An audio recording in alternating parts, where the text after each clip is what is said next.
prepare yourself for some whew, very lovingly spoken and yet kind of a bolo punch to the kidneys from Paul Washer, who was at a Bible conference speaking to a group of mixed ages, and yet he decided, I want to talk to you, young man. If my son wanted to go and when he's 16, wanted to go and be alone with a girl somewhere, I would prohibit it. And if someone said to me and asked me, what's the matter, don't you trust your son? I would say, well, no, I don't trust my son. Well, why don't you trust your son? Because I don't trust his dad. Now, listen to me. There's a reason why my son is with me. If my son wasn't with me, one of the staff members from Heart Cry, I never go anywhere alone. I always have a testimony, a witness. I'm never anywhere alone. I don't trust circumstances. I don't trust the devil. I don't trust me. Put walls up everywhere. I protect myself with wisdom, but the beginning of that wisdom is that I know how frail all men are. Young people, sometimes you're too bold. You think you've got a lot more control than you actually do. I believe that young people should get to know each other in the church. I believe there should be interrelationships and fun and all kinds of things. But when you get to the point of taking someone seriously, romantically, as a possibility of a wife or something, or a husband, I want you to learn to proceed with a great deal of caution. A great deal of caution. Young men also realize this. It doesn't matter if you tell a girl 14 times a day, we're just friends. She's not going to believe you if you're calling her all the time. Be careful how you deal with hearts, men, young men. Be very careful. First of all, if you desire a young lady because you would like to spend time with her, ask yourself, what is the commitment you're willing to make to her? Are you just wanting to use her to have feminine companionship or friendship without giving any commitment? Young men, do you really have any business thinking about a relationship with a girl if you're still a boy? If dad's still paying the insurance of your car, you're a boy.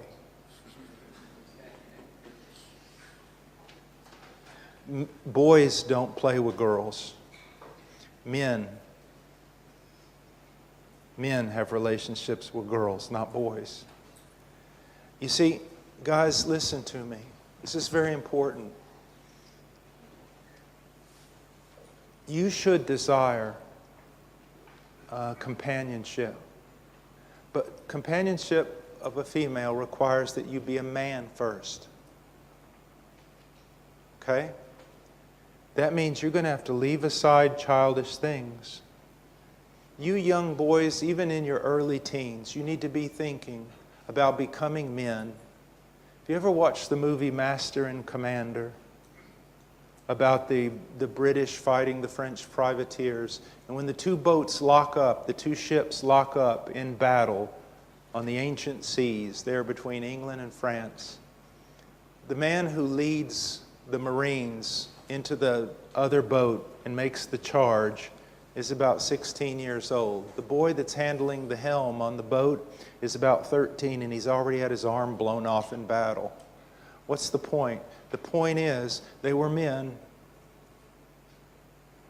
You live in a culture that wants to keep you as boys until you're 35. You run around with other boys. When you make money, you think about buying shoes and video games instead of saving money to put down payment on a house for a woman. You young men need to revamp the way you think. You need to think about growing into men as quickly as possible. As quickly as possible. And if you say that's not what I want, then you need to forget the idea of having companionship with a woman. I most certainly wouldn't let you get near my daughter. I'd beat the living daylights out of you. Think of it like this. You own a car dealership, and a young man walks in, and he starts looking around your showroom floor, kicking some tires, getting into the car, and then he says, you know what? I'd like to take this car for a test drive. Boom, the salesperson is all over it, and they go out for a spin. They come back to the show floor, and the young man says, well, thanks a lot. And he skedaddles, but he comes back the next Saturday, kicks some more tires, sits in the car, and takes another car for a test drive. When he returns with the salesperson, he says, adieu.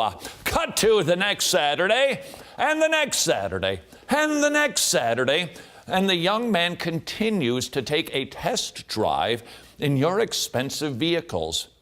You instruct the salesperson, is that young man qualified? Can he even purchase this car?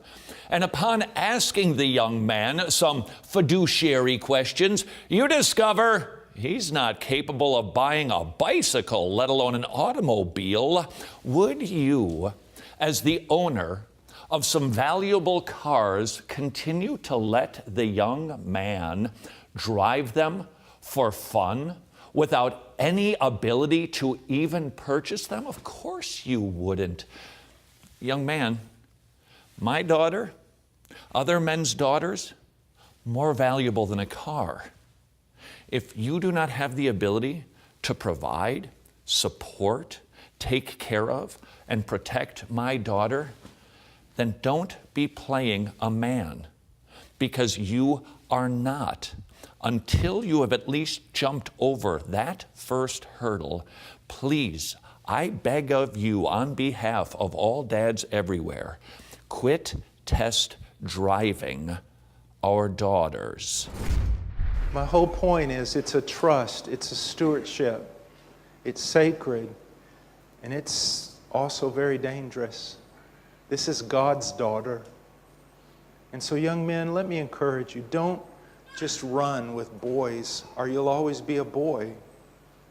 Run with your dad. If your dad won't run with you, then find some older men who will take you under your wing. Go to school if you feel like you're called to go to school.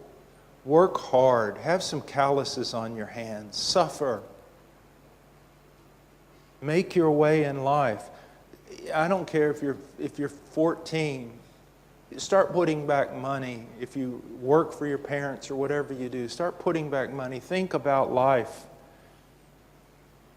A friend of mine walked up to some of the girls in a church we were in, and they were godly girls, and said, well, young ladies, a lot of young guys here in our church. Have you thought about marriage? And they go, well, there's nothing but boys in our church. And he said, what do you mean? And the girls said this to him, my friend Don. They said, these guys, when they get a little money, they go buy an Xbox. We want to marry someone who can put a down payment on a house, who pays his own insurance for a car. Do you know what happens in a fallen society? Isaiah 3, guys. And you know what it says in Isaiah 3? That the young boys will rail against the older men, and women will rule over them. We're seeing in the United States, the master's level education, the PhD level, is now being taken over by women. Women basically raise their husbands. That shouldn't be. Man up. Play the man. Be the man. Work. Serve Christ. Be serious. Be sober. Run with men so that you become men. Young ladies, the same goes for you. You want to marry someone who you think, I don't care how beautiful she is. Doesn't matter how beautiful she is. I mean, she's going to get old. Except for my wife, if she's listening. My whole point is this, young ladies. I married a woman who I felt could also raise children, that had dignity, that would work, that would stand beside me, that was wise. My wife is my greatest counselor. Okay, you don't want to marry some girl that has no brain. She may be beautiful, but she doesn't have a brain, and she doesn't have any spirituality, and she doesn't learn, and she doesn't care about deep things. Don't marry somebody like that. Marry someone who has integrity, who's a strong woman. She's made herself strong. Her arms are strong. She's a woman who thinks, a woman who can help you and teach you. I know you didn't ask those questions, but I see our whole society and our church falling apart. My wife says that if a man-eating lion escaped from the zoo in the United States, he'd starve to death because there's no men to eat.